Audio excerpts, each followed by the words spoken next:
তো বুঝতে পারি নাই, সাধারণ মানুষেরা বুঝতে পারে নাই। সেজন্য মানুষের জীবনের সফলতার বিফলতার মাপকাঠি হলো মানুষ মনে করে বাড়ি করেছি, গাড়ি করেছি, ক্ষমতায় গিয়েছি, আমার জীবন সফল হয়ে গেছে। আসল জীবনের সফলতার বিফলতা এর মানদণ্ড হচ্ছে ঈমান। এর মানদণ্ড কি? ঈমান আছে। জীবনের সফলতার বিফলতা কোনটা এটা বলে দিতে পারেন আল্লাহ সুবহানাহু ওয়া তাআলা। তাই আল্লাহ রাব্বুল আলামিন বলছেন ইন্নাল ইনসানা লাফি খুসর।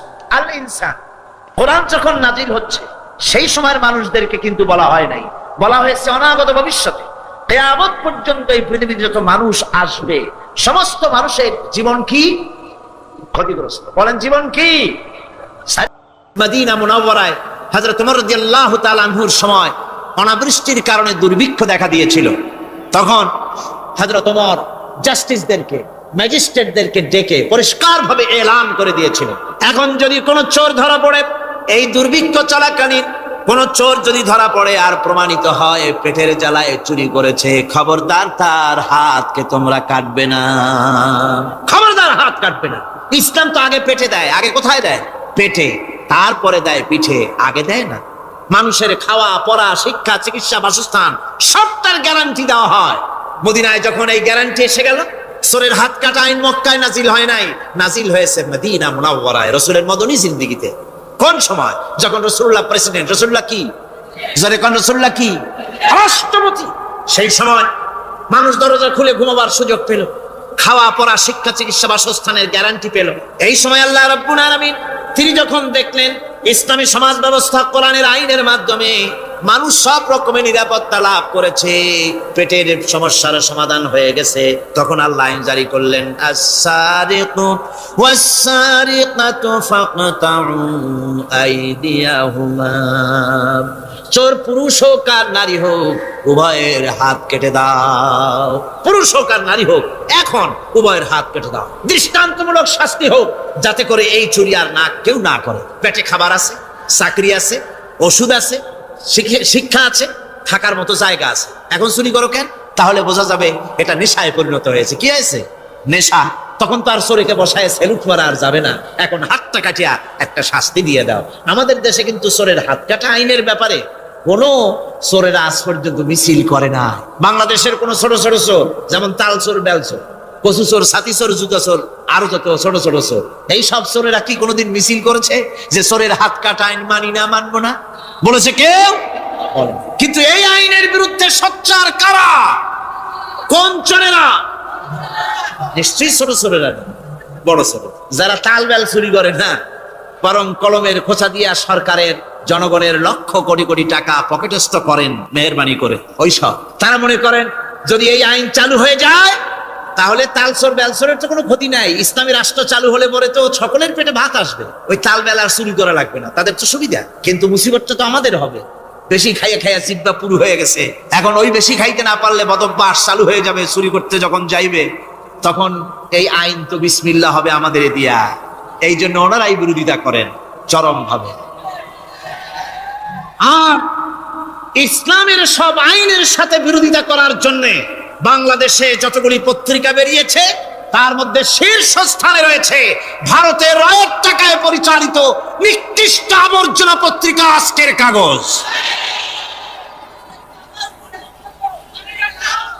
ওই কাগজে,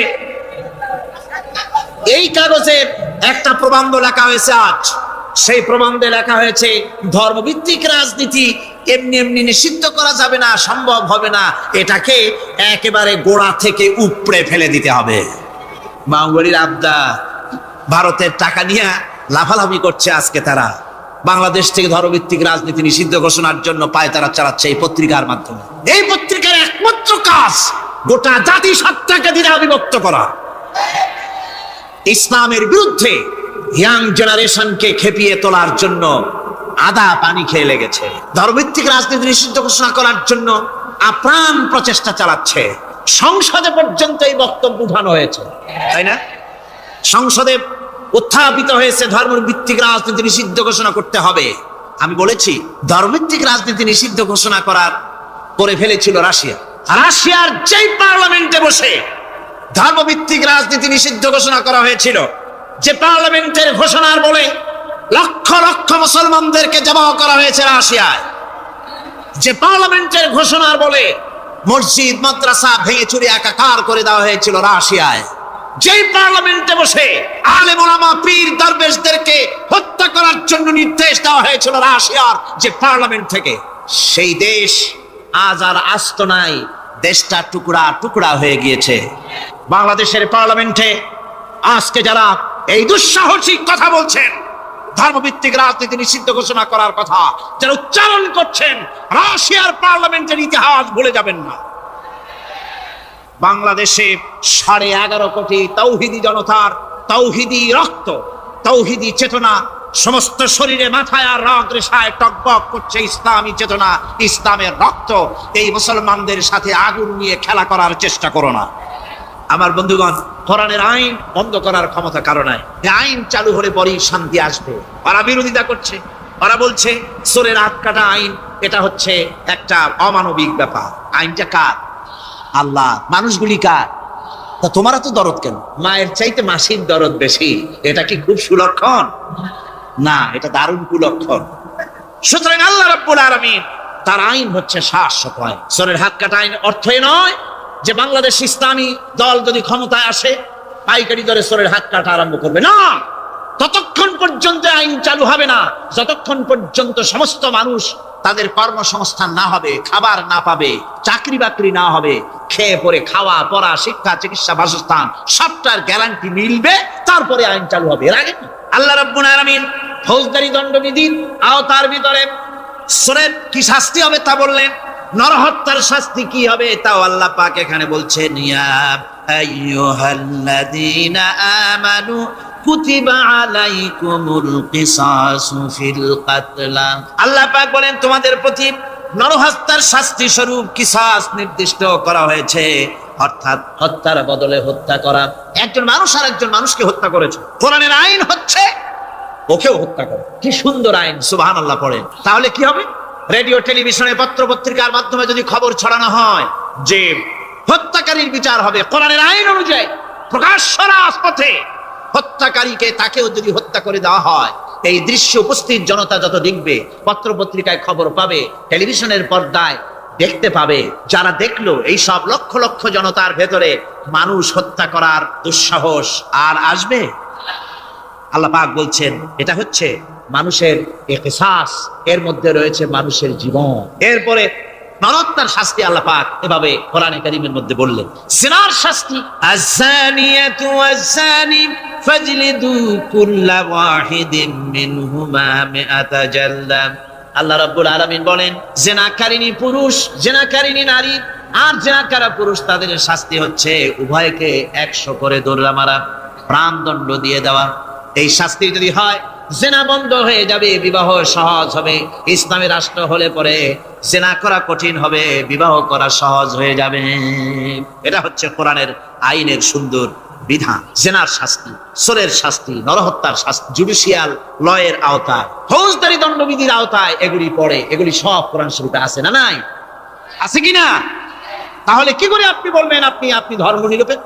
আপনি শুধু ধর্ম আপনার ব্যক্তিগত ব্যাপার আর রাজনীতি একটা আলাদা ব্যাপার। এবারে আল্লাহ রাব্বুল আলামিন মদ পান সম্পর্কে, যারা মদ পান করবে, জুয়া খেলবে যারা, তাদের সম্পর্কে মদ্যপায়ীদের ব্যাপারে আল্লাহ পাক বলছেন, ইন্নামাল খামরু ওয়াল মাইসিরু ওয়াল আনসাবু ওয়াল আজলামু রিজসুম মিন আমালিশ শাইতানি ফাজতানিবুহু। আল্লাহ পাক বলেন নিঃসন্দেহে মদ, জুয়া এবং পাশা, এই সমস্ত খেলাকে, এই সমস্ত জিনিসকে নাপাক ঘোষণা করা হয়েছে। এগুলি সব হতেছে শয়তান কর্তৃক উদ্ভাবিত নোংরা কাজ। এগুলি শয়তানের কাজ। মদ আর জুয়া কার কাজ? যারা বলেন কার কাজ? শয়তানের কাজ। সুতরাং ফাজতানিবুহু, এর থেকে তোমরা ফিরে থাকো। আল্লাহ বলছেন মদ এবং জুয়া মানুষকে আল্লাহর জিকির থেকে ফিরায় রাখে। ফাহাল আনতুম মুনতাহুন, এগুলি শোনার পরেও কি তোমরা এর থেকে ফিরে থাকবে না? এবার আল্লাহ রাব্বুল আলামিন ওজনে কম দেওয়া সম্পর্কে বলছেন, যারা ব্যবসায়ী, অনেক ব্যবসায়ী আছে, ব্যবসা করতে গিয়ে ধর্ম ব্যক্তিগত ব্যাপার, ব্যবসার মধ্যে ধর্ম নিতে চাই না। কয় যে ধর্ম দারুণ পবিত্র জিনিস, এত পবিত্র, শুধু মসজিদে থাকবে, শুধু মাদ্রাসায় থাকবে, আমার জীবনের বিস্তীর্ণ অঙ্গনে ধর্ম ঢুকতে পারবে না। তার মানে ভাবখানা এই আল্লাহ এবং রসুলকে বলে দেওয়া হচ্ছে, হে আল্লাহ হে রসুল, তোমাদের উপরে 144 জারি করে দিলাম, শুধু মসজিদে আর খানকায় থাকো, মাদ্রাসায় থাকো, আমাদের জীবনের বিস্তীর্ণ অঙ্গনে তোমাদের কোনো প্রবেশের অধিকার নাই। জোরে কর নাউজুবিল্লাহ। আল্লাহ পাক মানুষের জীবনের সকল ক্ষেত্রে আইন চলবে আল্লাহ। ইনিল হুকমু ইল্লা লিল্লাহ। আইন চলবে কার? আল্লাহ রাব্বুল আলামিন বলেন, ওজনে কম দিও না। ওয়াউফুল কাইলা ইযা কিলতুম ওয়াজনু বিল কিসতাসিল মুস্তাকিম। মেপে যখন কোন জিনিস দিবে পরিমাপে কম দিবে না, ওজন করে যখন দিবে ওজনেও কম দিবে না। আল্লাহ পাক কোরআনে কারীমের মধ্যে সুন্দর করে সব কথা বলে দিলেন, ওজনে কম করো না, পরিমাপে কম করো না, সঠিকভাবে এটাকে দিও। ইয়াতীমের মাল সম্পর্কে কোরআন বলছে, ওয়ালা তাকরাবু মালাল ইয়াতীম ইল্লা বিল্লাতী হিয়া আহসান। ইয়াতীমের মাল ভক্ষণ করা তো দূরের কথা, এর নিকটবর্তী হয় না। তবে হ্যাঁ, এতিম বয়সপ্রাপ্ত হওয়া পর্যন্ত যদি আমানত রাখো সেটা ভিন্ন কথা, কিন্তু এতিমের মালকে ভক্ষণ করো না অবৈধভাবে। এতিমের মালের সুরক্ষার জন্য আল্লাহ পাক বলে দিলেন। অশ্লীলতা সম্পর্কে, আজকে সমাজে অশ্লীলতা চলছে, বেহায়ামি, নগ্নতা চলছে, এ সম্পর্কে আল্লাহ পাক বলছেন, কুল ইন্নামা হারামা রাব্বিয়াল ফাওয়াহিশা মা যাহারা মিনহা ওয়া মা বাতান। আল্লাহ পাক বলেন, হে নবী আপনি বলে দেন, আমার প্রভু নিঃসন্দেহে প্রকাশ্য এবং অপ্রকাশ্য সব রকমের নির্লজ্জতা এবং পাপাচারকে নিষিদ্ধ ঘোষণা করেছেন, হারাম করে দিয়েছেন। প্রকাশ্য এবং অপ্রকাশ্য সব রকমের পাপাচারকে, নির্লজ্জতাকে আল্লাহ পাক নিষেধ করেছেন। আজকে আমাদের দেশের টেলিভিশনে যে সমস্ত নির্লজ্জ বিজ্ঞাপন দেওয়া হয়, নারীর দেহের যে সৌন্দর্য প্রদর্শনী করা হয়, এ কি কোনো মুসলমান দেশের করা উচিত? কোন মুসলমানদের জন্য এটা কি বৈধ? আজ নির্লজ্জতা, বেহায়ামি ছড়িয়ে পড়ছে চতুর্দিকে। আল্লাহ পাক নিষেধ করছেন, হারাম করে দিয়েছেন। প্রকাশ্য অপ্রকাশ্য সব রকমের নির্লজ্জতা আল্লাহ পাক হারাম করেছেন। হযরতে মুসাকে ডেকে বললেন, মুসা রে, ভয় পাওয়ার কোনো কারণ নাই। প্রতিষ্ঠিত একটি সরকারের বিরুদ্ধে তোমাকে নামায় দিয়া ময়দানে তোমাকে আমি একা ছেড়ে দেই নাই। আমি আল্লাহ রাব্বুল আলামিন তোমার সাথে আছি। হাতের লাঠি ছেড়ে দাও। মুসা আলাইহিস সালাম লাঠি ছেড়ে দিলেন, লাঠি সাপ হয়ে গেল, হা করলো। জাদুকরদের তৈরি করা সমস্ত বাঘ, সিংহ, সাপ মুসা আলাইহিস সালামের লাঠি মার্কা সাপের পেটের মধ্যে গিয়া ঢুকলো। এটা ছিল মুসা আলাইহিস সালামের মুজিজা। হযরত দাউদ আলাইহিস সালামের মুজিজা ছিল, আল্লাহ রাব্বুল আলামিন তাকে মুজিজা দিয়েছিলেন, গলার সুন্দর আওয়াজ দিয়েছিলেন। তিনি যখন জাব্বুর শরীফ তেলাওয়াত করতেন, উড়ন্ত পাখিরা ওড়া বন্ধ করে চতুর্দিকে বসে আল্লাহর কালাম শুনতো। তিনি লোহা দিয়ে অস্ত্র তৈরি করতেন। অস্ত্র বানাবার সময় আগুন দিয়ে লোহা পোড়ায় অস্ত্র বানাতে হয়। দাউদ আলাইহিস সালামের তার প্রয়োজন ছিল না। তিনি যখন লোহা হাতির ভিতরে নিয়ে চাপ দিতেন, লোহা পানি হয়ে আঙ্গুলের ফাঁক দিয়ে গলে পড়ে যেত। এটা ছিল তার মুজিজা। হযরত সুলাইমান, আল্লাহ রাব্বুল আলামিন তাকে মুজিজা দান করলেন। কোরআনে কারীমের ভিতরে রব্বুল আলামিন বলেন, হযরত সুলাইমান আলাইহিস সালাম সকাল বেলায় বিনা মেশিনে, বিনা ইঞ্জিনে তক্তার উপরে বসে যেতেন। তক্তা 1 মাসের পথ অতিক্রম করত। আবার সন্ধ্যা বেলায় বসতেন, এই তক্তা আর 1 মাসের পথ অতিক্রম করে যেত। ঈসা আলাইহিস সালামের মুজিজা ছিল, জন্মান্ধের চোখের উপরে হাত বুলিয়ে দিতেন, সঙ্গে সঙ্গে চোখ ভালো হয়ে যেত। কুষ্ঠব্যাধিগ্রস্ত লোকের গায়ে হাত বুলাতেন, সঙ্গে সঙ্গে কুষ্ঠব্যাধি ভালো হয়ে যেত। এই হলো তাদের মুজিজা। পয়গম্বরেরা বিদায় হয়ে গেলেন, মুজিজা বিদায় হয়ে গেল। দাউদ আলাইহিস সালাম বিদায় হলেন, মুজিজার সাথে নিয়ে গেলেন। তার উম্মতেরা ওই লোহাগুলি আর কেউ গলাতে পারে নাই, আজও কেউ গলাতে পারে না, হাত দিয়া চেপে ধরে। সুলাইমান আলাইহিস সালাম দুনিয়া থেকে বিদায় হয়ে গেছেন, মুজিজা নিয়ে কবরে চলে গেছেন। আজ আর তার অনুসারীরা অথবা দুনিয়ার কোন মানুষ বিনা ইঞ্জিনে তক্তায় বসে আর হাওয়ায় উঠতে পারবে না। মুসা আলাইহিস সালাম বিদায় হলেন, লাঠির মুজিজা চলে গেল। তার উম্মতেরা, তার অনুসারীরা কিয়ামত পর্যন্ত যদি 1000-12 চেষ্টা চালায়, লাঠিকে আর কোনোদিন সাপে পরিণত করতে পারবে না। ঈসা আলাইহিস সালাম, আল্লাহ রাব্বুল আলামিন তাকে উঠাই নিলেন, মুজিজা তিনি সাথে নিয়ে গেলেন। আজ তার কোটি কোটি, শত শত কোটি উম্মতেরা দুনিয়ায় যারা তার উম্মত দাবি করে, খ্রিস্টানেরা হাজারো যদি চেষ্টা চালায়, তবুও জন্মান্ধের চোখের উপরে হাত বুলিয়ে চোখ আর ভালো করতে পারবে না। কুষ্ঠব্যাধিগ্রস্ত লোকের গায়ে হাত বুলিয়ে কুষ্ঠব্যাধি ভালো করতে পারবে না। তার মানে হলো, নবীরা যে যা যত মুজিজা পেয়েছিলেন, জীবদ্দশায় মুজিজা কাজে লেগেছে। দুনিয়া থেকে বিদায় হয়েছেন, মুজিজার সাথে নিয়ে গেছেন। কিন্তু আপনার আমার নবী, বিশ্ব নবী জনাব মুহাম্মদ রাসূলুল্লাহ সাল্লাল্লাহু আলাইহি ওয়াসাল্লামের কাছে আল্লাহ রাব্বুল আলামিন তাকে যত মুজিজা দিয়েছিলেন, 3000-এর উপরে আল্লাহর নবীর মুজিজা ঘটেছিল 23 বছরের নবুয়তের জীবনে। তার মধ্যে শ্রেষ্ঠ মুজিজা হতেছে কোরআন মাজিদ। আল্লাহর নবী বিদায় হয়ে গেলেন, মুজিজা সাথে নিয়ে যান নাই, মুজিজা রেখে গেলেন দুনিয়ায়। কিয়ামত পর্যন্ত দুনিয়াবাসী নবীর উম্মতেরা কোরআনের মুজিজা ব্যবহার করতে পারবে। কোরআনে কারীম রাসূল কারীম সাল্লাল্লাহু আলাইহি সাল্লামের জীবনের শ্রেষ্ঠ মুজিজা। মানুষ পাগল হয়ে গেছে কোরআন শুনে। সুতরাং এই কোরআনের বৈশিষ্ট্য সকল দিক থেকে এক অপূর্ব একটি কিতাবে পরিণত করেছে, যা মানুষকে চিরকাল বিস্ময় হতবাক করে দিয়েছে। কোরআনের আরেকটি বৈশিষ্ট্য হচ্ছে এই কোরআন এক সময় নাজিল হয় নাই। 30 পারা কোরআন শরীফ একসাথে নাজিল হয়েছে না, কোরআন নাজিল হয়েছে আস্তে আস্তে ধীরে ধীরে। কত বছর লাগলো? 23 বছরেরও কিছু বেশি সময় ধরে কোরআন ধীরে ধীরে রাসূল কারীম সাল্লাল্লাহু আলাইহি সাল্লামের কাছে অবতীর্ণ হয়েছে। এমনটি আর কোনো কিতাব হয়নি, যা আর কোনো ধর্মগ্রন্থ যারা অন্যরা দাবি করে এরকম হয়নি। কোরআনে কারীমের আরেকটি বৈশিষ্ট্য হচ্ছে, যখন কাগজ ছিল না, ছাপাখানা ছিল না, এমনকি টেপ রেকর্ডার ছিল না, তখনকার নাজিলকৃত কিতাব যেভাবে নাজিল হয়েছিল সেইভাবে আজ পর্যন্ত অবিকল টিকে আছে, টিকে থাকবে ইলা ইয়াউমিল কিয়ামah। কিয়ামত পর্যন্ত কোরআনে কারীমের এই অকৃত্রিম অবিকৃত অবস্থায় কোরআনে কারীমের এই শান, এই বরকত টিকে থাকবে। এই জন্য কোরআন শরীফ হচ্ছে এই পৃথিবীর মহাবিশ্বের মহাবিস্ময়। কোরআন হচ্ছে পৃথিবীর মহাবিশ্বের মহাবিস্ময়। এর মর্যাদা সম্পর্কে রাসূল কারীম সাল্লাল্লাহু আলাইহি ওয়াসাল্লাম বলেছেন, ওয়ান উসমান রাদিয়াল্লাহু তাআলা আনহু আন্নাহু ক্বাল ক্বালা রাসূলুল্লাহ সাল্লাল্লাহু আলাইহি ওয়াসাল্লাম খায়রুকুম মান তাআল্লামাল কুরআন ওয়া আল্লামাহু, রাওয়াহুল বুখারী। আল্লাহর নবী বলেন, তোমাদের মধ্যে সর্বোত্তম ব্যক্তি সেই, তোমাদের ভিতরে ভালো ব্যক্তি, উত্তম ব্যক্তি সেই যে ব্যক্তি নিজে কোরআন শেখে আর অন্যকে শেখায়। কোরআন যে শেখে আর অন্যকে যে শেখায়, সেই ব্যক্তি হলো তোমাদের মধ্যে সর্বোত্তম ব্যক্তি, ভালো ব্যক্তি। সুবহানাল্লাহ পড়েন। কোরআনে কারীমের এই মর্যাদা সম্পর্কে রাসূল কারীম সাল্লাল্লাহু আলাইহি সাল্লাম বলেছেন, দুই ব্যক্তিকে, দুই শ্রেণীর লোককে ঈর্ষা করা যায়। অমুকে বিরাট বাড়ি করেছে, সে বাড়ি থেকে হিংসা হয়, আমি ওরকম বাড়ি করব, অমুকের মতো নেতা হব, অমুকের মতো বড় লোক হতে হবে। পরশ্রী কাতরতা অথবা ঈর্ষা করা, এরকমের ঈর্ষা করা জায়েজ নাই। রাসূলুল্লাহ বলেছেন, দুই ব্যক্তির সঙ্গে ঈর্ষা করা যায়। আন ইবনে ওমর রাদিয়াল্লাহু তাআলা আনহু আন্নাহু ক্বাল ক্বালা রাসূলুল্লাহ সাল্লাল্লাহু আলাইহি ওয়াসাল্লাম লা হাসাদা ইল্লা আলাল ইসনাইন, দুই ব্যক্তি ছাড়া অন্য কারো সাথে হিংসা করা যায় না, রিস্ক করা যায় না। কোন কোন ব্যক্তি?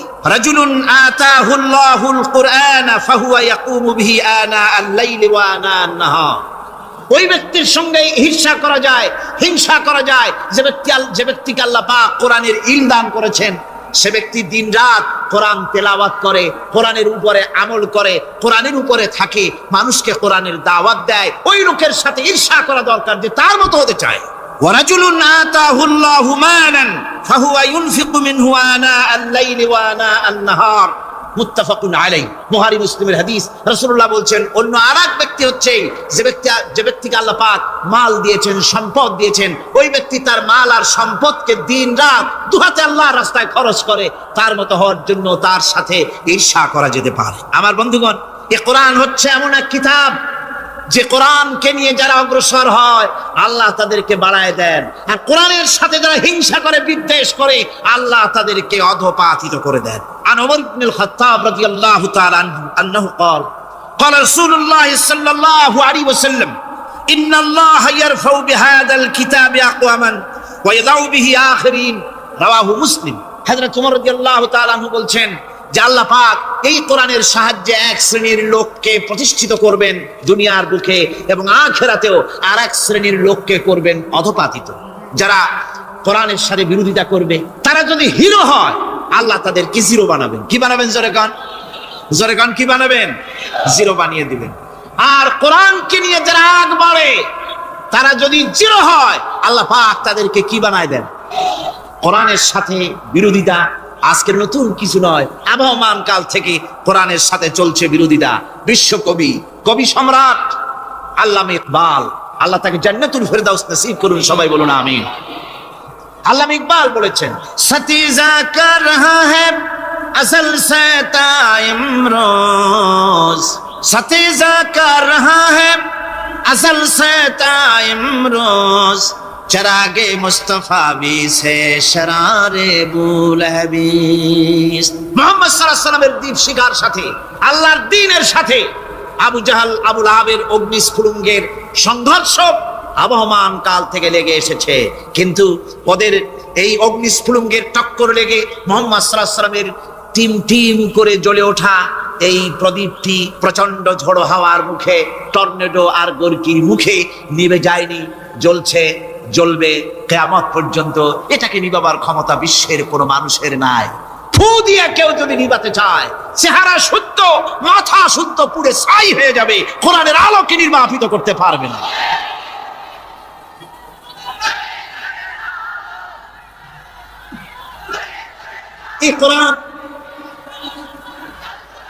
এই কোরআন যার সিনার ভিতরে থাকে, যার সিনার মধ্যে থাকে সে হয় সমৃদ্ধ, আর যার সিনার মধ্যে থাকে না সে হয় সবচাইতে ফকির আর এতিম। আল্লাহর নবী বলেছেন, ইন্নাল্লাযী লাইসা ফি জাওফিহি শাইউম মিনাল কুরআনি কাল বাইতিল খারিব।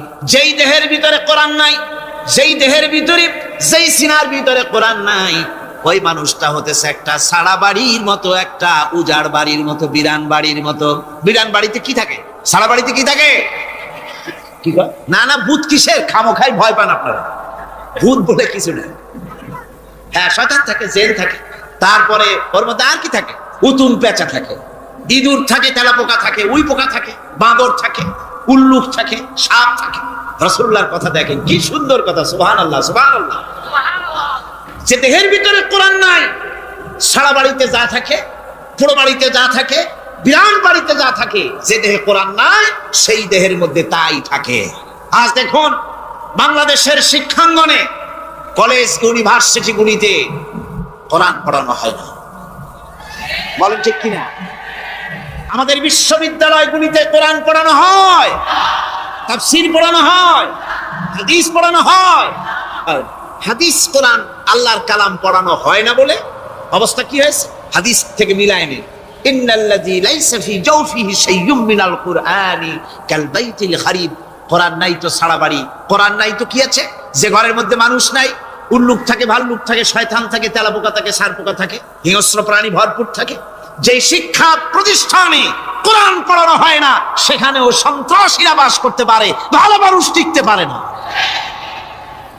কোরআন যেখানে পড়া হয় না সেটা কবরের তুল্য। কোরআন যেখানে তেলাওয়াত হয় না সেটা কিসের তুল্য? কবরের তুল্য। আল্লাহর নবী বলেছেন, আনাবি হুরায়রা রাদিয়াল্লাহু তাআলা আনহু আন্নাহু ক্বাল ক্বালা রাসূলুল্লাহ সাল্লাল্লাহু আলাইহি ওয়াসাল্লাম লা তাজআলু বুয়ুতাকুম মাকাবির, রাওয়াহু মুসলিম। আল্লাহর নবী বলেন, তোমাদের ঘরগুলিকে তোমরা কবর বানায়ো না। অর্থাৎ যে ঘরের মধ্যে কোরআনে কারীম তেলাওয়াত হয় না সেটা কবরের সমতুল্য।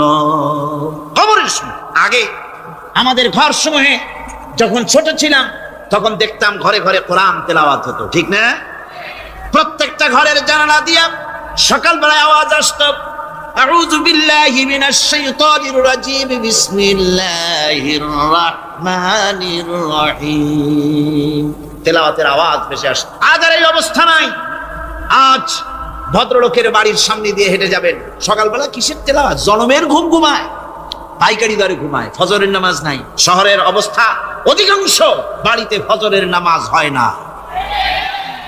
ডিসেন্টিনার মাধ্যমে, আগে তো ছিল শুধু বাংলাদেশের ছবি, ডিসেন্টিনার মাধ্যমে সারা পৃথিবীর শয়তানি আর বদমাশি ঘরে বসে গেলা যায়। উপকারিতা এবং অপকারিতা দুটোই আছে। নিউজ দেখা যায়, সাথে সাথে আবার নিউজের সাথে আরো বাজে কিছু দেখা যায়। এগুলো দেখতে দেখতে রাত শেষ হয়ে আসে, ঘুমায় জনমের মতো, এক ঘুমে বেলা 9টা আর 10টা। কিসের ফজরের নামাজ আর কি এর কোরআন শরীফ তেলাওয়াত করে? এরপরে উঠলো 9টা-10টার সময়, উঠে তারপরে গানের মাস্টার এসে গেছে। তখন ইতিমধ্যেই গানের মাস্টার এসে গেছেন। কি দুর্ভাগ্যজনক সত্য কথা, ইংরেজি যে টিচার পড়ান, অঙ্ক যে টিচার করান, সপ্তাহে 3 ঘন্টা পড়াবেন, বেতন 2500 টাকা। আর প্রতিদিন সকালবেলা এসে যদি কোনো মুসলমান কোনো একজন মৌলভী সাহেব, হাফেজ সাহেবকে রাখেন কোরআন তেলাওয়াত করাবার জন্য, কোরআন পড়াবার জন্য সন্তানকে, প্রতিদিন আসতে হবে, প্রতিদিন 2 ঘন্টা পড়াতে হবে, আর মাসের শেষে বেতন 500 টাকা। কোরআন কারীমের সাথে এই এই আচরণ। ও আমি বেশি বলে ফেলেছি। যাদের অভিজ্ঞতা আছে তারা বলছেন 200 টাকা। এরপরে অঙ্ক ইংরেজি তো কাজে লাগে, ভালো কথা। তারপরে গানের মাস্টার আসছেন, তিনি শেখাবেন কি? রবীন্দ্রসঙ্গীতের প্যানপ্যানানি, যা শুনলে পরে কানে ময়লা জমে যেতে পারে, যে গান শুনলে জীবিত মানুষ মৃত্যু হয়ে যায়। নজরুলের কথা শেখানো হবে না, তাহলে সেটা হবে সাম্প্রদায়িকতা। গানের মাস্টারকে, নাচের মাস্টারকে 5,000 টাকা, 10,000 টাকা পর্যন্ত বেতন দেওয়া হয়। এ জাতির জন্য আল্লাহর রহমত কেমনে আসবে? কি কারণে আসবে? কোরআনের সাথে এই বেয়াদবি আমরা করেছি। ঘরগুলিকে, আজকে আমাদের ঘরগুলিকে আমরা কবরস্থানে পরিণত করে দিয়েছি। কোরআন তেলাওয়াত হচ্ছে। আমার বন্ধুগণ, কোরআন তেলাওয়াত করুন, বেশি বেশি তেলাওয়াত করুন, ঘরকে জীবিত করুন, সন্তানকে তেলাওয়াত করান, আপনি নিজেও তেলাওয়াত করুন। কোরআনে কারীম যারা তেলাওয়াত করবেন তাদের সম্পর্কে আল্লাহর নবী বলেন, মান ক্বারাআল কুরআনা ফাস্তাজহারাহু ফাহাল্লা হালালাহু ওয়া হারামা হারামাহু আদখালাহুল্লাহুল জান্নাহ।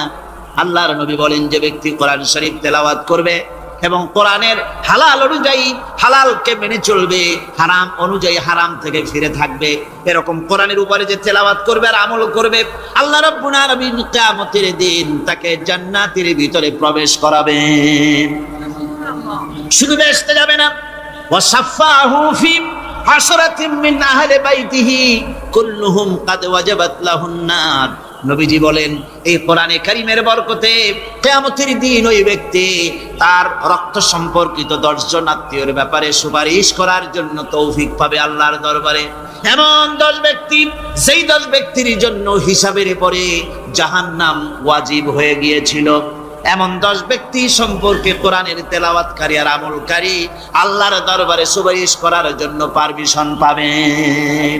এমন নিয়ামত, সেই নিয়ামত থেকে আমরা বঞ্চিত হয়ে যাচ্ছি। আমি বলি না যে আপনারা কলেজ ইউনিভার্সিটিতে ছেলেদের পড়তে দিবেন না, আমি তা বলি না। তারা কলেজ ইউনিভার্সিটিতে বিলক্ষণ পড়াশোনা করুক, কিন্তু তাদেরকে কোরআন শরীফ শিখান। লক্ষ লক্ষ টাকা খরচ করলেন ছেলের পেছনে, কিন্তু কোরআন শিখালেন না। আপনি মরে গেলে আপনার জানাজাটা পড়বে, এ তৌফিকও সে পেল। জানাজার ইমামতি তো দূরের কথা, জানাজার নিয়ত জানে না, পাক পবিত্রতা জানে না।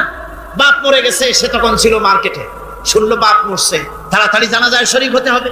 প্যান্টও পাক নাই, যেহেতু পেশাবের যখন বেগ এসেছিল দেওয়ালের পাশে দাঁড়াইয়া কাম সারছে, ধোয়া মোছার কাম নাই, মাথায় টুপি নাই, নাক মোছা রুমাল ছিল পকেটে, রুমালটা মাথায় দিয়া দাঁড়ায় গেল। আল্লাহু আকবার। বাপের কপালে যা আছে তাই হোক। তারপরে বাপ মরে গেছে, কান্না শুরু করেছে। যেদিন মরছে সেদিন কাঁদতেছে, পরের দিনও একটু মুখ মলিন কাঁদতে। নাম বল্টু মিয়া। তার আবার এক বন্ধু আছে, তার নাম শান্টু মিয়া। শান্টু মিয়া বলছে, মিয়া বল্টু কান্দো কেন? বাপ মরে গেছে। তা এগুলো বাঁচে নাকি? এগুলো মরেই যায়। আমার একটা ছিল, ওটাও মরছে। চিরকাল কারো বাপ থাকে, সুতরাং এত মন খারাপ কেন? আসো, ইন্ডিয়া থেকে ভালো একটা বই আসছে, সেটা দেখে এত আনন্দ পাবে। বাপ তো বাপ, 14 গোষ্ঠী মরলেও মনের দুঃখ বুঝে যাবে। এরপরে বাড়ি এনে তাকে সিনেমার ছবি দেখানো হলো। ছবি সে দেখলো, ফেরার সময় বাপের কবরের কাছ থেকে যাওয়ার সময় দাঁড়িয়ে গেল ক্ষণিকের জন্য। আহারে বাপ, বিদায় হয়ে গেলা, কি দেব তোমার? কিছু তো নাই আমার কাছে, তাই সারা রাত ধরে যা কিছু দেখলাম এগুলি তোমার আমল নামায় দিয়ে গেলাম। জোরে কর নাউজুবিল্লাহ। আমি সমস্ত পিতাদেরকে বলতে চাই, সন্তানদেরকে কোরআন শিখান, কাজে লাগবে। কোরআন শিখালে কাজে লাগবে। কোরআন শরীফ মুখস্থ করেন, বেশি করে মুখস্থ করেন কোরআনে কারীম, আপনার ফায়দা হবে। হযরত ওমর রাদিয়াল্লাহু তাআলা আনহু বর্ণনা করছেন যে রাসূল কারীম সাল্লাল্লাহু আলাইহি ওয়াসাল্লাম বলেছেন, ইউকালু লিসাহিবিল কুরআনি ইকরা ওয়ারাত্তিল কামা কুনতা তুরাত্তিলু ফিদ দুনিয়া। কিয়ামতের দিন জান্নাতীদেরকে, বেহেশতীদেরকে আল্লাহ রাব্বুল আলামিন বলবেন, কোরআন শরীফ তেলাওয়াত করো আর উপরের দিকে উঠতে থাকো। কোরআনে যেভাবে দুনিয়ার বুকে কোরআনে কারীম তুমি মুখস্থ করেছিলে, ধীরে ধীরে তেলাওয়াত করতে, ওইভাবে ধীরে ধীরে কোরআন তেলাওয়াত করো আর উপরের দিকে উঠতে থাকো। আল্লাহ পাক বলতে থাকবেন, উপরের দিকে ওঠো, তেলাওয়াত করো আর ওঠো। উঠতে উঠতে যেই জায়গায় গিয়ে তোমার তেলাওয়াত শেষ হয়ে যাবে, জান্নাতের ওই জায়গাটা তোমার জন্য বরাদ্দ হবে। আবু দাউদ শরীফের হাদিস। জান্নাতের ওই জায়গাটা তোমার জন্য বরাদ্দ হবে। এখন যাদের শুধু সূরা ইখলাস আর সূরা কাউসার মুখস্থ, তারা তো 2 পা আগাই বসে যাবে, উঠতে পারবেন না। বেশি বেশি মুখস্থ করেন, হাফেজে কোরআন হন অথবা হাফেজের মতো হন। বেশি বেশি মুখস্থ করেন সূরা ইয়াসিন, সূরা দুহান, সূরা আর রহমান, সূরা ওয়াকিয়া, সূরা মুজাম্মিল, এই সমস্ত সূরা, বেশি সূরা আল আরাফ, সূরা কাহাফ, সূরা মারিয়াম ইত্যাদি মুখস্থ করেন। কিয়ামতের দিন কাজে লাগবে, জান্নাতের অত উঁচায় উঠতে পারবেন। হাফেজ যে কোন জায়গায় যাবে, সুবহানাল্লাহি ওয়া বিহামদিহি। 30 পারা কোরআন যার সিনার ভিতরে, জান্নাতের কোন জায়গাটা আল্লাহ তাকে বরাদ্দ করবেন। সুবহানাল্লাহ, সুবহানাল্লাহ। কোরআনে কারীমকে মুখস্থ করুন, বেশি করে মুখস্থ করুন। কোরআনে কারীমকে বেশি করে তেলাওয়াত করুন। এই কোরআনে কারীমকে যারা বেশি করে তেলাওয়াত করবে, তেলাওয়াত করতে গিয়ে যারা আল্লাহর কাছে কিছু চাওয়ার সময় পাবে না, তাদের সম্পর্কে রাসূল করিম সাল্লাল্লাহু আলাইহি ওয়াসাল্লাম বলেছেন হাদিসে কুদসি, রাসূল করিম সাল্লাল্লাহু আলাইহি ওয়াসাল্লাম বলেছেন, ইয়াকুলুর রাব তাবারাক ওয়া তাআলা মান শাগালাহুল কুরআন ওয়ান যিকরি মাসআলাতি আতাইতুহু আফজালা মা উতিয়াস সাইলিন। আল্লাহর নবী বলেন, আমার আল্লাহ পাক বলেছেন, কোরআন তেলাওয়াত করতে গিয়ে যারা ব্যস্ত থাকে, কোরআন তেলাওয়াত করতে করতে যারা আমার কাছে হাত পেতে কিছু চাওয়ার সময় পায় না, যারা আমার কাছে হাত পেতে কিছু চায়, তাদের থেকে তেলাওয়াতকারীদেরকে আমি রব্বুল আলামিন বেশি করে দেই। জোরে বলেন সুবহানাল্লাহ। কোরআন তেলাওয়াত করতে করতে যারা আল্লাহর কাছে হাত পেতে চাওয়ার সময় পায় না, আল্লাহ পাক বলেন যারা চায় তাদের থেকে তেলাওয়াতকারীকে আমি বেশি দেই। আমার বন্ধুগণ, শুধু তাই নয়, এই কোরআনে কারীম যারা তেলাওয়াত করবে, আমল করবে, কিয়ামতের দিন তার মা বাপের মাথার উপরে আল্লাহ রাব্বুল আলামিন, আবু দাউদ শরীফের হাদিসে এসেছে, তার মা বাপের মাথার উপরে নূরের টুপি পরিধান করানো হবে। এমন নূরের টুপি, এমন নূরের তাজ পরানো হবে, চন্দ্র সূর্যের আলোকে ম্লান করে দেবে। হাসরবাসীরা প্রশ্ন করবেন, এ লোকটি কে? কোন ফেরেশতা নাকি বলে না, কোন নবী নাকি বলে না, তবে কি ইনি কে? জবাব হবে, ইনি হচ্ছেন সেই ব্যক্তি যিনি তার সন্তানদেরকে কোরআন শিখিয়েছিলেন। কোরআন শিখানোর কারণে আল্লাহ রাব্বুল আলামিন আজ তার মা বাপের মাথার উপরে নূরের টুপি পরিধান করে হাসরের ভিতরে মর্যাদা দিলেন। কিয়ামতের দিন দুনিয়া মর্যাদা পাওয়া যাবে, আখিরাতেও মর্যাদা পাওয়া যাবে যদি কোরআনে কারীমকে তেলাওয়াত করা যায়, আমল করা যায়, বোঝা যায়, তাহলে এই সমস্ত নিয়ামত আল্লাহ পাক দান করবেন। সুতরাং এই এত বড় নিয়ামত থেকে আমরা যেন কেউ বঞ্চিত হয়ে না যায়। কোরআন হচ্ছে এমন এক কিতাব যার তাফসীর লেখা হয় নাই। পৃথিবীতে এমন কোনো ভাষা নাই, পৃথিবীর উল্লেখযোগ্য সবগুলি ভাষায় কোরআনে কারীমের তাফসীর লেখা হয়েছে, কিন্তু কোন মুফাসসির আজ পর্যন্ত কথা বলেন নাই যে আমি যে তাফসীর লিখছি এর চাইতে ভালো তাফসীর আর কেউ লিখতে পারেও না আর পারবেও না, এটা শেষ, আর তাফসীর লেখা লাগবে না। এই কথা কেউ বলতে পেরেছে? জোরে বলেন, পেরেছে? পারে নাই। তার কারণ কি? আল্লাহ রাব্বুল আলামিন বলেন, কুল লাউ কানাল বাহরু মিদাদান লিকালিমাতি রাব্বি লানাফিদাল বাহরু ক্বাবলা আন তানফাদা কালিমাতু রাব্বি ওয়ালাউ জিনা বিমিসলিহি মাদাদা। আল্লাহ পাক বলেন, নবী আপনি বলুন, আমার রবের কথাগুলি লেখার জন্য যদি সমুদ্রের পানিগুলি, সমুদ্রের সমস্ত পানিগুলি যদি কালিতে পরিণত হয়ে যায়, আর আমার রবের কথাগুলি যদি লেখা শুরু হয়ে যায়, আমার রবের কথাগুলি লেখার পূর্বে সমস্ত সমুদ্রের পানিগুলি শেষ হয়ে যাবে, তারপরে যদি আবার সমুদ্র ভরে দেওয়া হয়, আরো যদি লেখা হয়, তবুও আমার রবের কথা লেখা শেষ হবে না।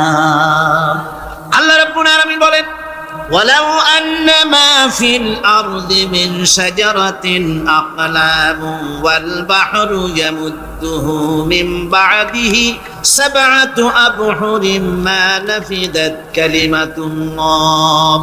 আল্লাহ রাব্বুল আলামিন বলেন, মা নাফিদাত কালিমাতুল্লাহ।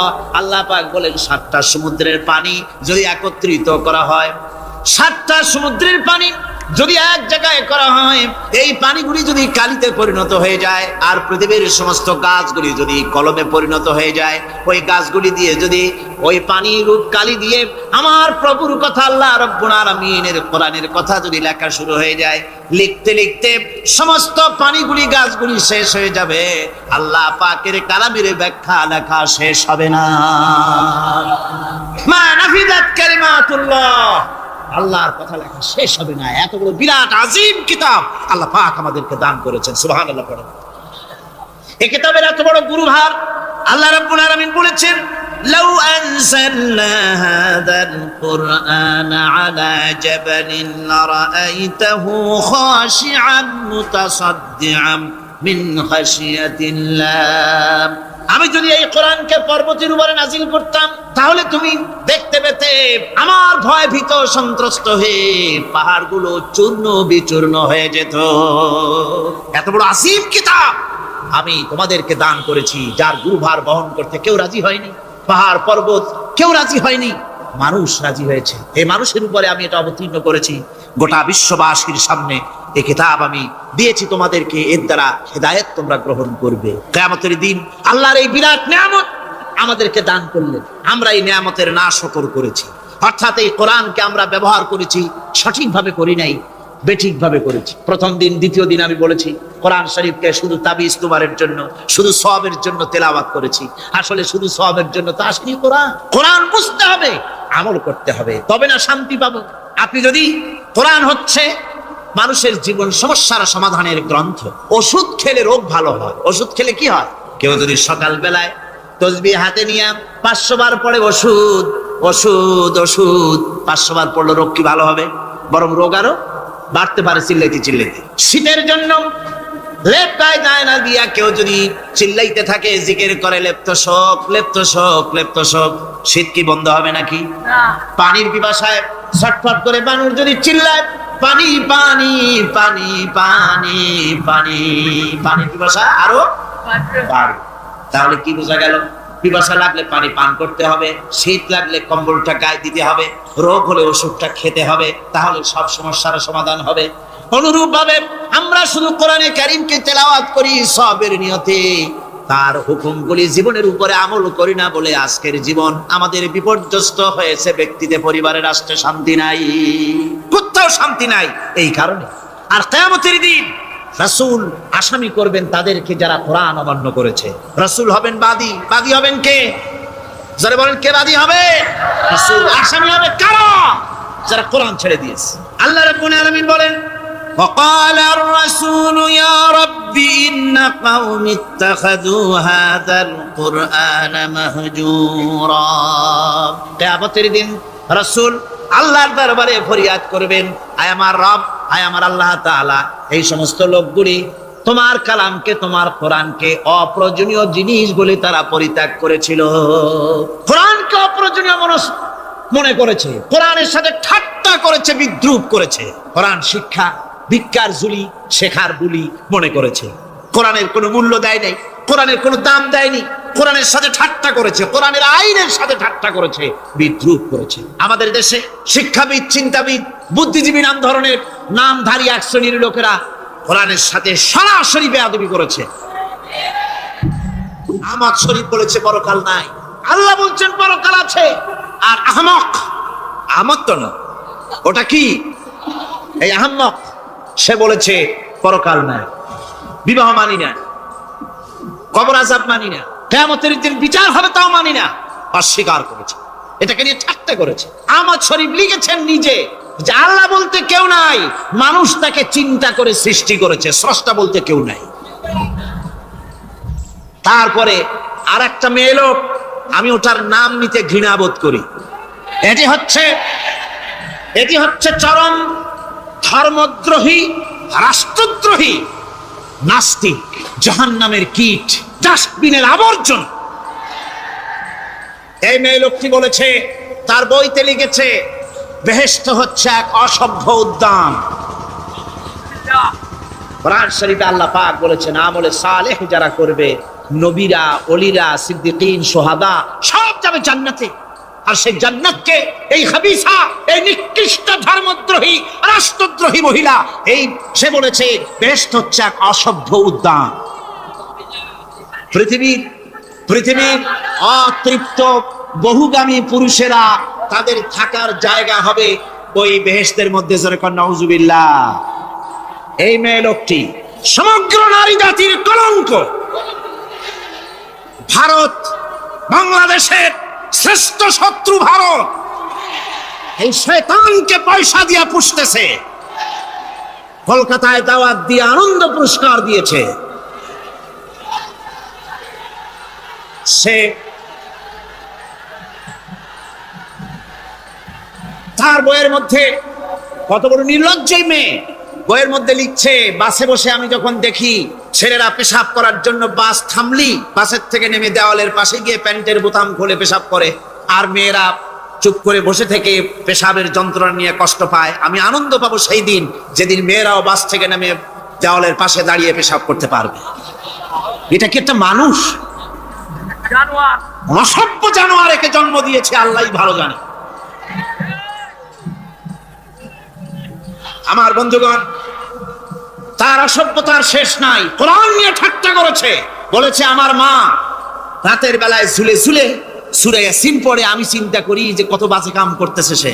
বলছে আল্লাহ পাক কোরআনের মধ্যে পুরুষকে বেহেশতের হুরিদের কাঁচা মাংসের লোভ দেখাইয়া, মদ খাওয়াবার লোভ দেখিয়ে তাদেরকে নামাজ রোজা করার জন্য বাধ্য করতেছে। বেহেশতে কি শরাব, বেহেশতে কি মদ পান করানো হবে? না, বেহেশতে মদ পান করানো হবে না। মদ তো নাপাক জিনিস। আল্লাহ পাক বলছেন বেহেশতে পান করানো হবে, ওয়াসাকাহুম রাব্বুহুম শারাবান তাহুরা। জান্নাতের ভিতরে আল্লাহ পাক শারাবে তাহুর পান করাবেন, যেটা নিজেও পাক এবং যে পান করবে সেও পবিত্র হয়ে যাবে। সুবহানাল্লাহ। সুতরাং এই কোরআন নিয়ে ঠাট্টা বিদ্রুপ যারা করেছে, কিয়ামতের দিন আল্লাহর দরবারে তাদেরকে উঠতে হবে, আজ হোক কাল। আমি জানি না বাংলাদেশ সরকার ভারতের ভয়ের চোটে এই মেয়ে লোককে পুলিশ প্রহারা দিয়া পুষতেছে নাকি আমার বুঝে আসে না। বাংলাদেশ সরকারের পররাষ্ট্র মন্ত্রণালয় রীতিমতো আসামির কাঠগড়ায় দাঁড়িয়ে বিবৃতি দিয়েছেন এবং তাকে পুলিশ প্রহরার ভিতরে রেখেছে। বাংলাদেশের দণ্ডবিধি অনুযায়ী ওর তো ফাঁসি হয়ে যাওয়া উচিত। কোরআনের বিরুদ্ধে কথা বলেছে, আল্লাহর কোরআন নিয়ে ঠাট্টা করেছে। আমার বন্ধুগণ, কিয়ামতের দিন যখন এরা উপস্থিত হবে আল্লাহর দরবারে, আল্লাহ রাব্বুল আলামিন কোরআনের সাথে যারা ঠাট্টা করেছে, বিদ্রুপ করেছে, কোরআনের আইনকে নিয়ে যারা ঠাট্টা বিদ্রুপ মজাক উড়াইছে, কিয়ামতের দিন তাদেরকে বলা হবে ওয়াকিলাল ইয়াউমা নানসাকুম কামা নাসিতুম লিকা ইয়াউমিকুম হাদা। কিয়ামতের দিন আল্লাহ রাব্বুল আলামিন কোরআনের ঠাট্টাকারী, কোরআনের বিদ্রুপকারী, কোরআনের আইনের অমান্যকারীদেরকে বলবেন আমি আজকে তোমাদের ভুলে গেলাম, যেমন করে তোমরা এই দিনে আমার সঙ্গে সাক্ষাৎকারের কথা ভুলে গিয়েছিলে। তোমরা যেমন আমার আজকের এই কিয়ামতের দিনের কথা যারা ভুলে গিয়েছিলে, আজকে আমিও তোমাদেরকে ভুলে গেলাম। এরপরে কি হবে? ওয়ামা ওয়াকুমুন নার ওয়া মা লাকুম মিন নাসিরিন। আল্লাহ পাক বলেন এরপরে এদের জায়গা হবে জাহান্নাম, আর এদের সাহায্যকারীও কেউ থাকবে না, জাহান্নামে চিরকাল থাকতে হবে। এটা এই জন্য যে তারা আল্লাহর কোরআনের সঙ্গে ঠাট্টা করেছে, বিদ্রুপ করেছে, কোরআনের আইন মানে নাই, কোরআনের আইনকে অমান্য করে চলেছে। এই জন্য কিয়ামতের দিন আল্লাহ রাব্বুল আলামিন। সুতরাং হযরত মূসা আলাইহিস সালাম তিনি বলছেন আল্লাহ পাককে খুব আদরের নবী, তো আল্লাহ তুমি নাকি ঘুমাও না? আল্লাহ কয় তুমি বিশ্বাস করো না? হযরত মূসা আলাইহিস সালাম বললেন আল্লাহ অবশ্যই বিশ্বাস করি, তবে বুঝি না বিষয়টা কি, বুঝি না কেমনে না ঘুমাই পারে, বুঝি না। আল্লাহ আচ্ছা ঠিক আছে, তুমি যখন বিশ্বাস করছো তখন আর অসুবিধা নেই, বিশ্বাস না করলে মুসিবত ছিল। পয়গম্বর মানুষ, তাকে তো বলতেই হবে বিশ্বাস করি, তবে বুঝি না। আল্লাহ কয় ঠিক আছে, বিশ্বাস যখন করো আমি বুঝাই দেবো, নিয়ে আসো এক গ্লাস পানি। এক গ্লাস পানি নিয়ে আসলেন, দাঁড়ায় থাকো। মূসা আলাইহিস সালামকে আল্লাহ বললেন পানি নিয়ে দাঁড়ায় থাকো, আর ঘুমের আল্লাহ করলেন মূসারে ধর। মূসা আলাইহিস সালামের ঘুম এসে গেল, ঘুমের আমেজে হাতটা শিথিল হয়ে গ্লাসটা পড়ে ভেঙে চুরমার হয়ে গেল। হযরত মূসা আলাইহিস সালাম ভয় পেয়ে গেলেন। আল্লাহ পাক শোনায় দিলেন ভয়ের কোনো কারণ নাই, একটা পরীক্ষার জন্যই দিলাম, তোমার বোঝার জন্যই দিলাম। তুমি যেমন এক গ্লাস পানি নিয়ে, একটা গ্লাস নিয়ে এক মুহূর্ত দাঁড়াতে পারলে না, ঘুম আসলো আর হাত থেকে পড়ে গ্লাসটা ভেঙে গেল। মুসারে তুমি বুঝে নাও, তুমি জেনে রাখো তাম সৃষ্টি জগৎ তোমার আল্লাহ রব্বুল আলামিনের হাতের মুঠার মধ্যে রয়েছে। আল্লাহ রব্বুল আলামিন যদি ঘুমায় যান, এই পৃথিবীর আকাশ এবং জমিনের সব ট্রাফিক কন্ট্রোল আল্লাহ পাক নিজেই করেন। যদি তিনি ঘুমায় যান সব শেষ হয়ে যায়। বাংলাদেশে কি হচ্ছে, পৃথিবীর কোথায় কি হচ্ছে তা আল্লাহ দেখছেন না? চিল্লায় বলো, দেখছেন না? সে আল্লাহ রাব্বুল আলামিন তিনি পরিষ্কার করে বলছেন, যারা নাকি মুমিন বান্দা তারা অহংকারী হয় না, ক্ষমতায় থাকুক ক্ষমতায় না থাকুক কোন অবস্থাতেই অহংকারী হতে পারে না। আল্লাহ পাক শোনায় দিয়েছেন, যারা অহংকার করে তাদেরকে পরিষ্কার করে বলেছেন, ওয়ালা তামশি ফিল আরদি মারহান ইন্নাকা লান তাখরিকাল আরদা ওয়া লান তাবলুগাল জিবালা তুলা ওয়ালা তামশি ফিল আরদি মারহান। খবরদার, আমার জমিনের উপরে অহংকারের পথে বড় হেঁটো না। দেখছেন না কত আছে অহংকার করে হাঁটে, জমিনের উপরে জুতা পায়ে দিয়ে মচ মচ করে হাঁটতে থাকে। ওয়ালা তামশি ফিল আরদি মারহা ইন্নাকা লান তাখরিকাল আরদা। তুমি কি তোমার পদাঘাত দিয়ে আমার জমিনটারে ভাটায় দিতে পারবা? বলেন পারবে? যদি শক্তি থাকে দাও লাথি, তোমার ঠ্যাং ভাঙবে, মাটির কিচ্ছু। ওয়ালান তাখরিকাল আরদা মা, তুমি আমার এই জমিনটাকে ধসাই দিতে পারবে না। আর ওয়ালান তাবলুগাল জিবালা তুলা, আর পাহাড়ের উচ্চতা লাফ দিয়ে তুমি ছাড়াই যেতে পারবে না। আমার জমিনও ফাটাইতে পারবে না লাথি দিয়া, লাফ দিয়ে পাহাড়ের উচ্চতাও ছাড়াইতে পারবে না। তো এত লাফাও কেন? বলবেন কম লাফাও, শক্তি কম দেখাও। আল্লাহ রাব্বুল আলামিন আবার বলেন, ওয়া ইবাদুর রাহমানিল্লাযীনা ইয়ামশুনা আলাল আরদি হাওনা। আল্লাহর বান্দা যারা, সত্যিকারের বান্দা যারা, তারা দুনিয়ার বুকে বিনয়ের সাথে হাঁটে, মাথা নিচু করে বিনয়ের সাথে হাঁটে। সুবহানাল্লাহ আলহামদুলিল্লাহ। তো এই আল্লাহর প্রতি ঈমানের সব থেকে বড় লাভ হচ্ছে আত্মমর্যাদা সম্পন্ন বানায়। ঈমান তাকে বিনয় এবং বিনম্র বানায়, অহংকারী বানায় না। আর অহংকার করে তুমি যাবা কই? কদ্দুর ক্ষমতা তোমার? আল্লাহ কোরআন শরীফের বহু আয়াত দিয়ে এই কথাগুলি বলেছেন। আর এটা গেল 2।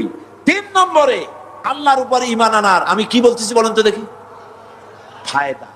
আল্লাহর উপরে ঈমান আনার 3 নম্বরের ফায়দা হলো, মুমিন ব্যক্তির মধ্যে বীরত্ব এবং নির্ভীক ভাব তার মধ্যে এসে যায়।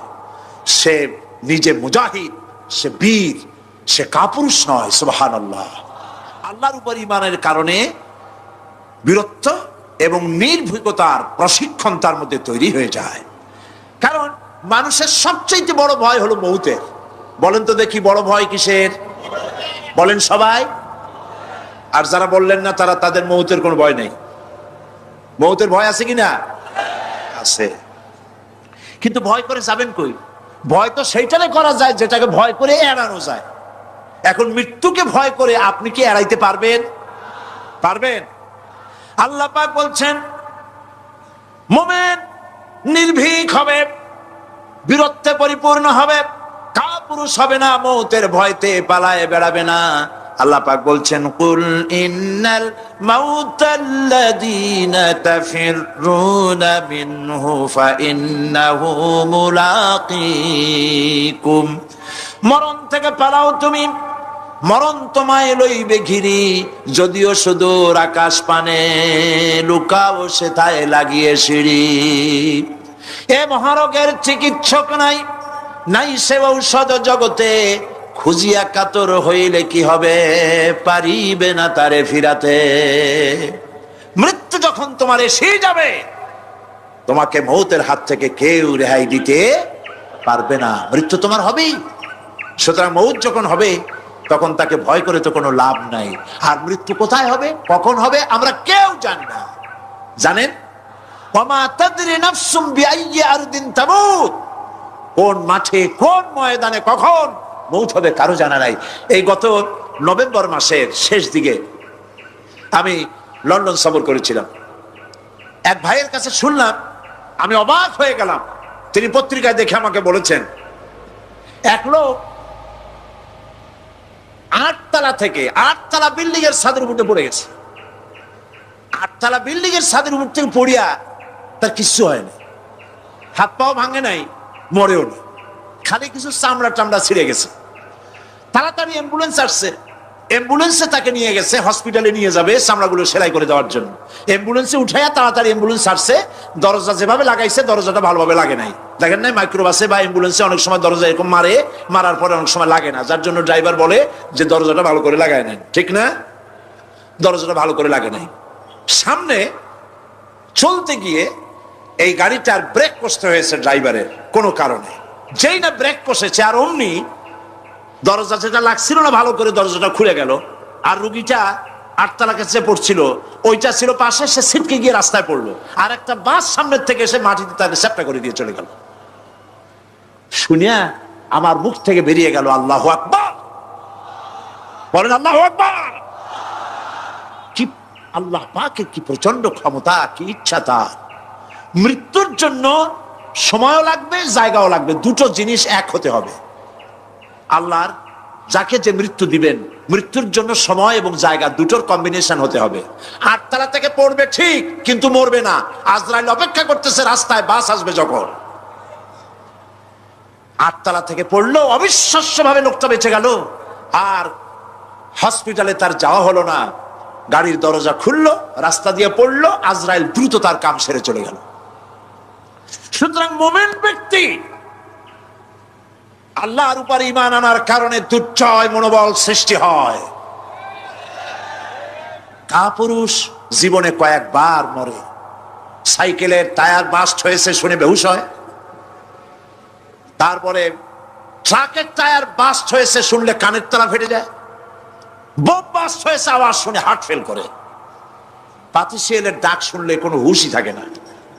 এই হচ্ছে কাপুরুষদের কাজ। আর ইমানদার ব্যক্তি এগুলি পরোয়া করে না। তার জানা আছে যে আমার নির্ধারিত সময়ের এক মুহূর্ত আগে আমার মৌত হবে না। তো মৌত যখন আমার জন্য অবধারিত, দুনিয়ায় আসছি যখন, মৌত যখন হবেই, সেই মৌত বিড়ালের মতো হোক তাকে চান, পাতিশিয়ালের মতো হোক তাকে চান। আমি তো বলি যে বিড়ালের মতো 500 বছর বেঁচে থাকার কোনো লাভ নাই, সিংহের মতো 5 মিনিট বাঁচুন। মির্জাফরের মতো 50 বছর বেঁচে থাকায় লাভ নাই, খালিদ বিন ওলীদের মতো, সিরাজউদ্দৌলার মতো বেঁচে থাকুন।